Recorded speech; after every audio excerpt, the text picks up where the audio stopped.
እነዚህ ልጆች እንደው ምን ይሻለኛል? አንተ ልጅ አታውቅም?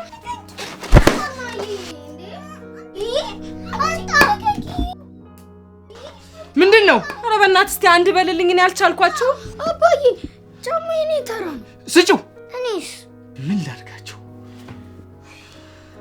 ንውጡ በቃ ነያችም ቶሎ ቶሎ ነው መኪና እንዳትገቡ። እንዴት አደራችሁ? እግዚአብሔር ይመስገን። እንዴት ናችሁ? እግዚአብሔር ይመስገን አለን። ነው ልጃችሁስ? ደህና ናት አለች ኬክ እየበላች። ሃይ ጥሩ ነው። ቆንጆ ልጅ ኬክ ብየኔ እናት ልጆቻችሁ። ይቅርታ እንግዲህ እንዳልሸኛችሁ ብዙ ናቸው። ኧረ ምንም አይደለም። እኛ እንደምታይን ታክሲ ኮንትራትም አይበቃንም። ሂድ አንተ እንከተላችኋለን። ሂድ አባቴ ሂዱ በቃ ችግር እኛ እንከተላችኋለን።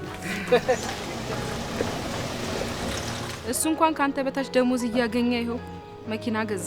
ባለቤቱም ልጁም ደስተኞች ናቸው። ዝም በይው አንዴ እስኪ ፈለፍል ነው ያኔ መግቢያው ይጠፋዋል። ሚስቱ የእርግዝና መከላከያ ትጠቀማለች። አንተ እኮ እንዳልወስድ ስላስገደድከኝ እኮ ነው ይኸው ልጆቼ ስንት ነገር እያጡ ያሉት። እሱ ነገር እውነት ነው እንዴ? ይኸው በጎረቤት እያየኸው። አሁንም አረፈደም። መጀመር ትችያለሽ። ከልብህ ነው? ከዚህ በኋላ በእንደዚህ አይነት ሁኔታ ከቀጠልን ቤታችን ዴኬር ነው የሚሆነው። ኑሯችን ከተረጋጋ እኮ ባስፈለገን ጊዜ መውለድ እንችላለን። ይሄ ራሱ የመጨረሻ ሊሆን ይችላል። እንዴ ምን ነው? ልጁ ተፈራገጠ። እንግዲህ አንዴ ጠርተነዋል። በቃ ናበዩና የቀረኝን ጃፖኒ ለብሶ ያድጋል። ምን አረጋለሁ? እኔና ቤተሰብን በኃላፊነት መምራት አዋቂነት ነው።